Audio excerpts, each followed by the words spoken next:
അങ്ങനെയുള്ള നരേന്ദ്രമോദി ഈ പാവപ്പെട്ട രാഹുൽ മാങ്കൂട്ടത്തെക്കുറിച്ച് ഒരു സ്ത്രീ വിരുദ്ധനാണ്, ആഭാസനാണ്, പെണ്ണുപിടിയനാണ്, വീട്ടിൽ കയറ്റാൻ കൊള്ളാത്തവനാണ് എന്ന രീതിയിലുള്ള പരാമർശങ്ങൾ നടന്നു കേട്ടപ്പോൾ പാവം രാഹുൽ ഈശ്വറിൻ്റെ ഹൃദയം തകർന്നുപോയി.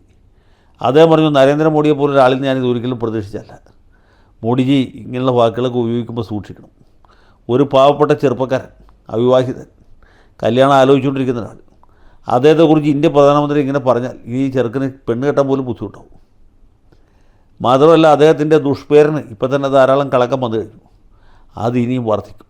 പ്രധാനമന്ത്രി തെരഞ്ഞെടുപ്പ് യോഗത്തിലാണെങ്കിൽ പോലും ഇദ്ദേഹത്തെ ആക്ഷേപിച്ചു എന്ന് പറഞ്ഞാൽ കേരള സംസ്ഥാനത്തുള്ള ഇന്ത്യ മാരായത്ത് ഇദ്ദേഹത്തിന് സ്ത്രീകളുടെ ഇടയിലുണ്ടാകാൻ പോകുന്ന മതിപ്പ് എന്തായിരിക്കും?